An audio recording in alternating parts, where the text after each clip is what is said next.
In the late 1800s, the United States was taking these imperialist type steps that we've already talked about to try and expand and get bigger and bigger and bigger.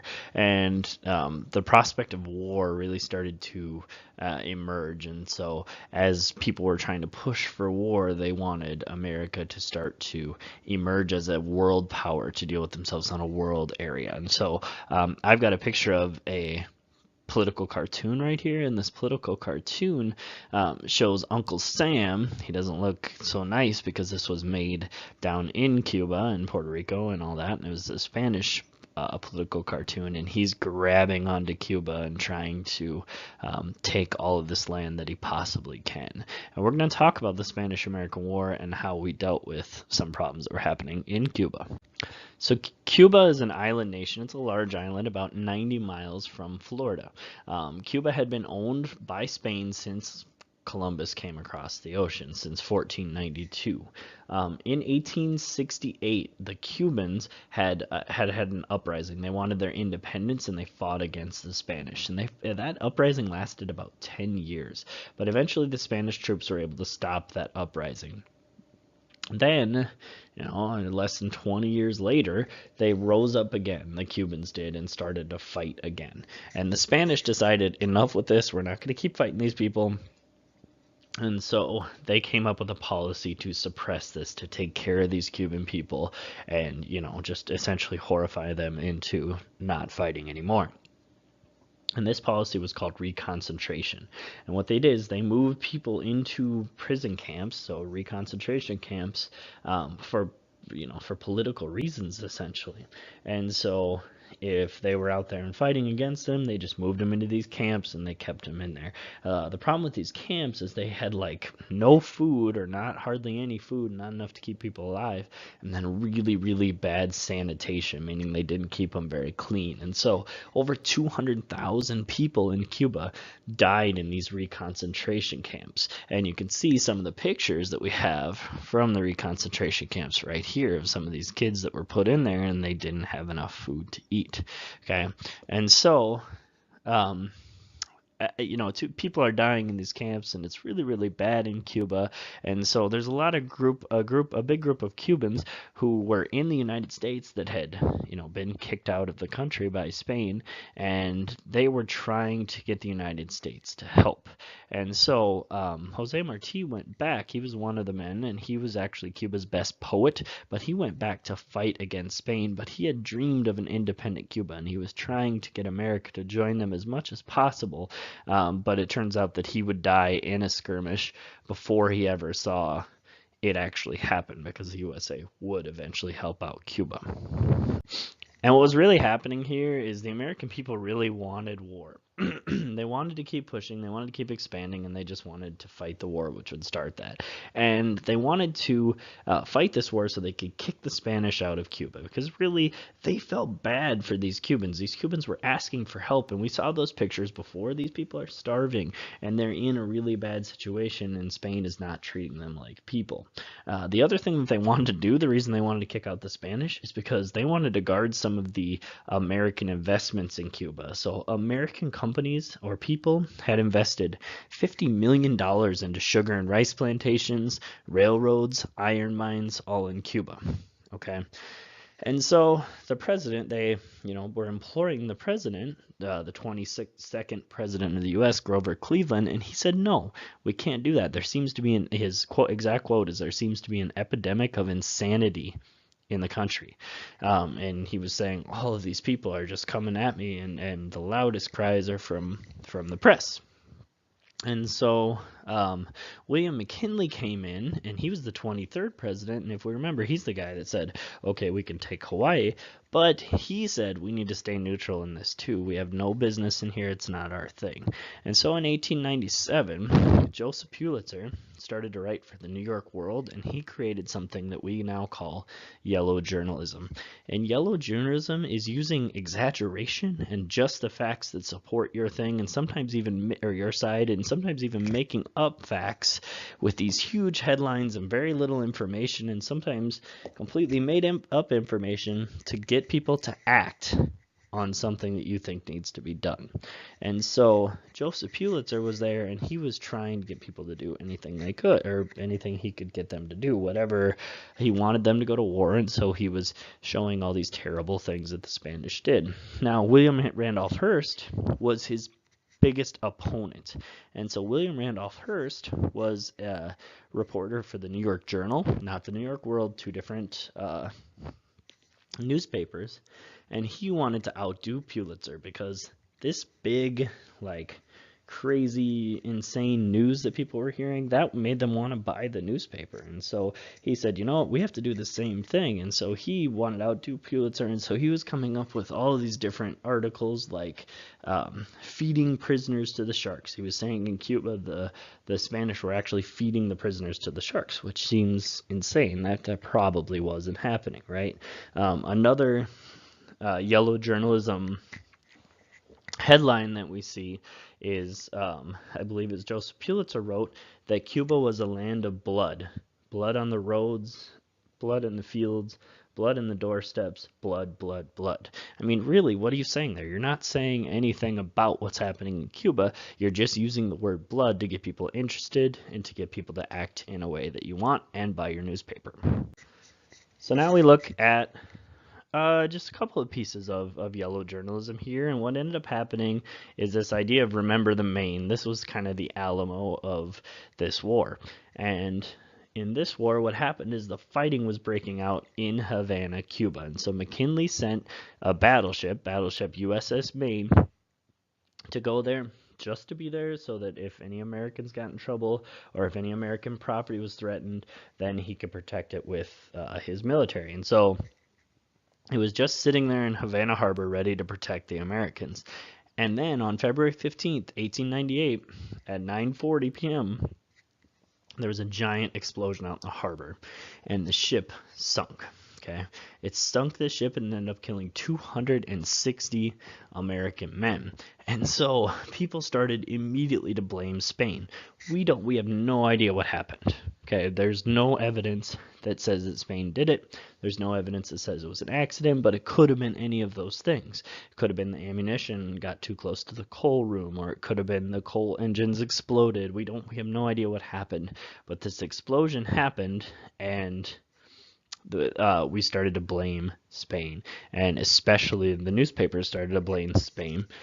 As you can see, a couple of examples here of yellow journalism. And if we look at the newspaper right here, it says, destruction of the warship Maine was the work of an enemy. Assistant Secretary Roosevelt convinced the explosion was the warship was not an accident.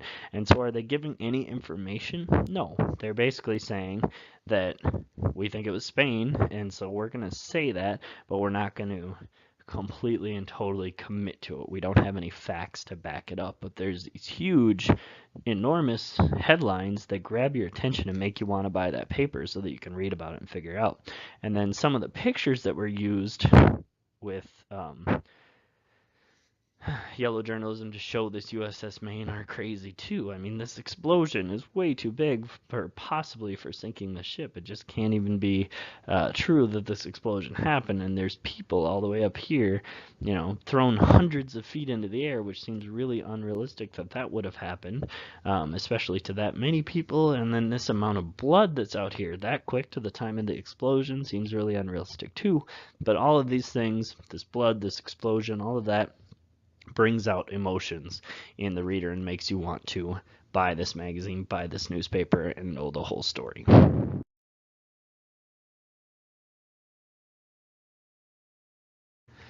And so the American people definitely wanted war.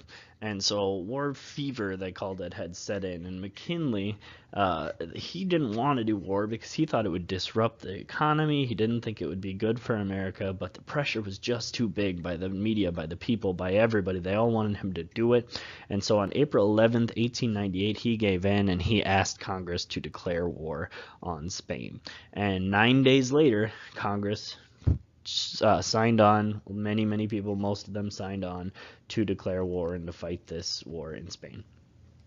Now, the first battle, of course, it's between Spain and between America, and the problem area is Cuba, and so of course the fight would happen in Spain or America or Cuba, right? No, it didn't. It actually happened in the Philippines, in Manila Bay of the Philippines, because that was another area that Spain had owned. And a man by the name of Theodore Roosevelt, we know about him because he'll become a president later on, because again we had to move back in time after we talked about his progressivism.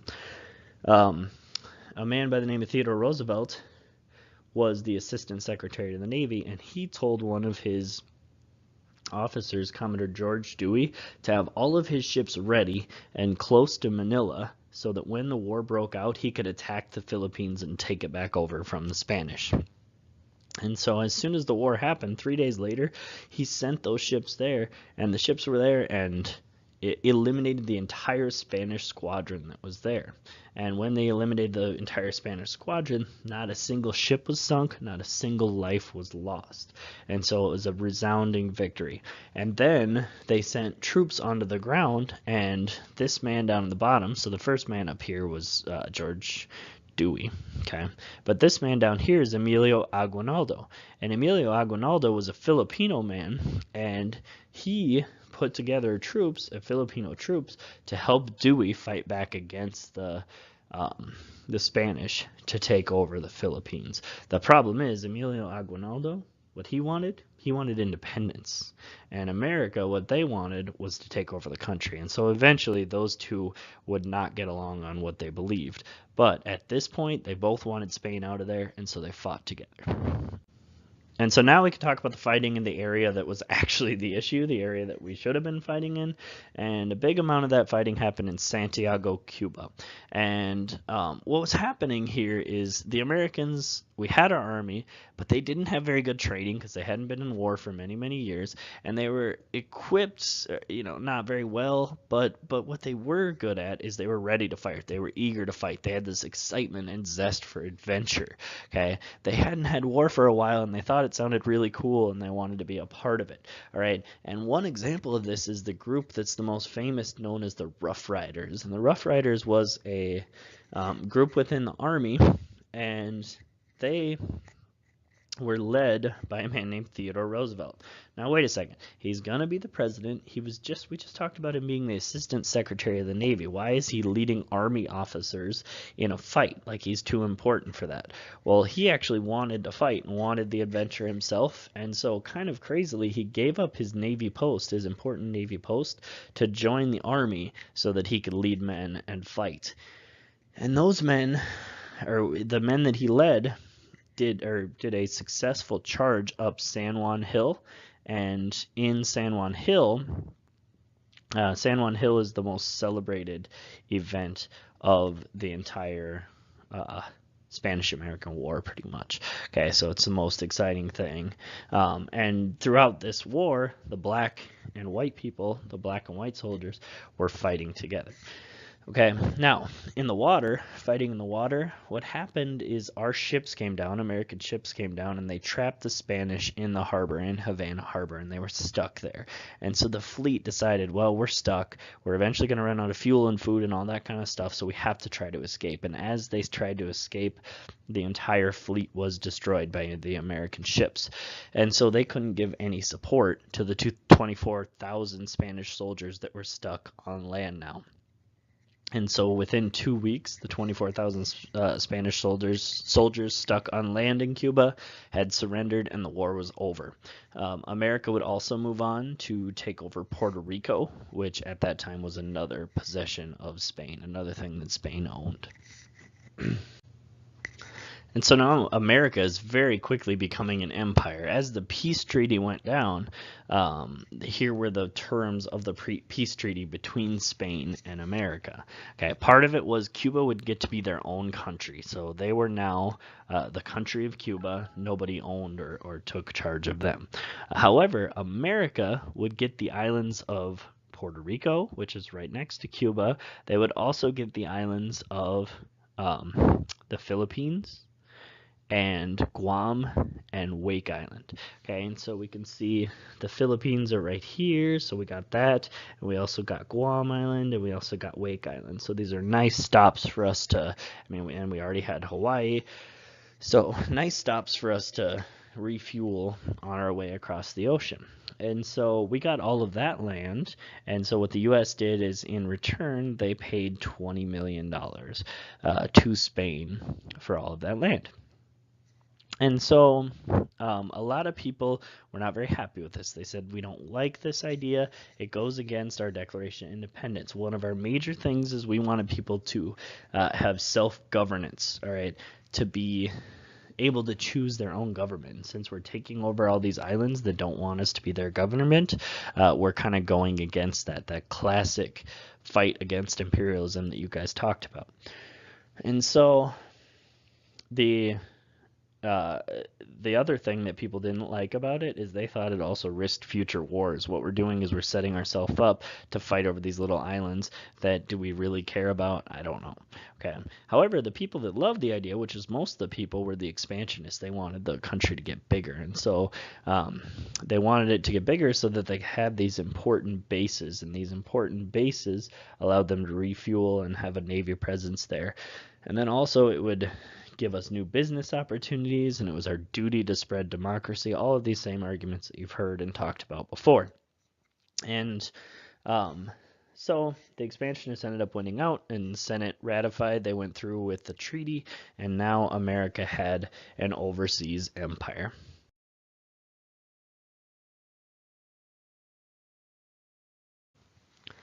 And so how did this all end out, especially in the Caribbean? Okay, first off, the United States had replaced Spain in the Caribbean as the leading power. They were the top power in the Caribbean Sea, which Caribbean Sea is pretty close to the U.S., so it was a good thing for us to get Spain out of there. Okay, and so with this taking over, we also had forced an amendment on Cuba, the Platt Amendment to their constitution. And so that amendment that we forced them to sign did a couple things that gave us power, okay, in the Cuban government. It said that Cuba was now limited in the treaties and borrowing money. They couldn't make a treaty or borrowing money without checking with the United States first. The second thing was the United States can intervene in their affairs. So if something happens where they owe somebody money and people are mad at them, that the U.S. can jump down in there and take care of the problems. If there's a problem of any type, the United States can send its military in and help out. And then the last thing is the United States gets to keep a Navy base at Guantanamo Bay. Okay, and so, sorry it got covered up, but Guantanamo Bay. I'll write it in there. That's an A. Y. Okay, and so Cuba had essentially, with these three parts of the Platt Amendment, had become a protectorate of the U.S. And a protectorate is an independent country, but their policies are completely controlled by another country. And so they were completely controlled by the U.S. And so the Cubans were saying, we're as free. Yeah, we're free. They meant as free as a dog on a leash. So at least the country's not carrying us. They don't have us in their hands, but we're just on a leash. We don't really get to make any decisions ourselves. Puerto Rico completely was taken over by the United States. And so their government was completely limited. They had some self-rule, but the United States had appointed a governor to take them over. And eventually the United States, through developing their economy and education, started to get closer and closer to Puerto Rico. And eventually in 1917, they did make the citizens of Puerto Rico also citizens of the U.S. Okay, so it became a territory of the U.S. now, where eventually, if it went through all the steps, it could become a state, the 51st state. Okay. Now, the Philippines, Emilio Aguinaldo, the guy who had helped us before, now realized that America was trying to take them over. And so he started to fight against America for independence. And that war lasted about 3 years. And the Filipinos lost that war. About 4,000 Americans were killed and about 20,000 Filipinos killed. So it was a pretty major war. And Aguinaldo would not see the independence of his country. Philippines would not become an independent country again until after World War II in about 1946. So we're talking like 50 years. It was owned by the United States.